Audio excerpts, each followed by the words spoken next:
সব্যসাচী দত্তের রাজারহাটের ফ্ল্যাটে সোনা উদ্ধার কাণ্ডে এবার অভিযানে নামল এনফোর্সমেন্ট ডিরেক্টরেট।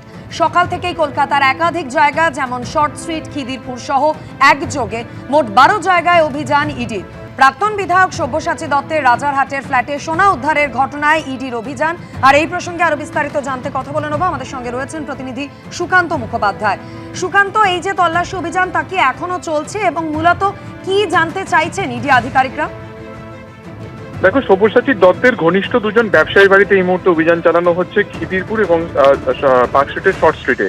এই দুজন ব্যবসায়ীর যে ব্যবসা রয়েছে সেখানে টাকা ইনভেস্ট করা হয়েছে বলে ইডি প্রাথমিক বেশ তথ্য তারা পেয়েছেন এবং সেই তথ্য যাচাই করার জন্যই এদিন সকালবেলা কিন্তু এই দুই ব্যবসায়ী সহ একযোগে একাধিক জায়গাতে অভিযান চালানো হচ্ছে।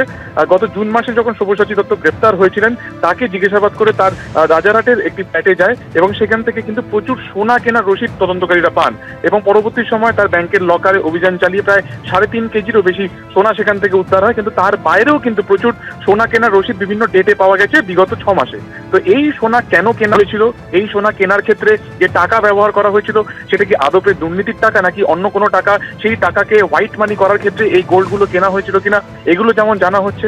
তার পাশাপাশি এই টাকার ইনভেস্টমেন্ট কোথায় কোথায় হয়েছে, অর্থাৎ এর মানির যে ট্রেল রয়েছে, টাকা কোথায় কোথায় বিনিয়োগ করা হয়েছে সেটা জানতেই কিন্তু তদন্তকারীরা একাধিক ব্যবসায়ীর নাম তারা পান এবং সেই কারণে আজকে একযোগে 2টি জায়গাতে এখন এই মুহূর্তে অভিযান চলছে। তার পাশাপাশি আরো মোট একাধিক জায়গাতে 12টি জায়গাতে অভিযান চালানো হচ্ছে এবং এই টাকা কোথায় ইনভেস্ট করা হয়েছে, এই টাকার উৎস কি ছিল, গোটা বিষয়টি খতিয়ে দেখছেন কিন্তু ইডির আধিকারিকেরা। ধন্যবাদ সুকান্ত।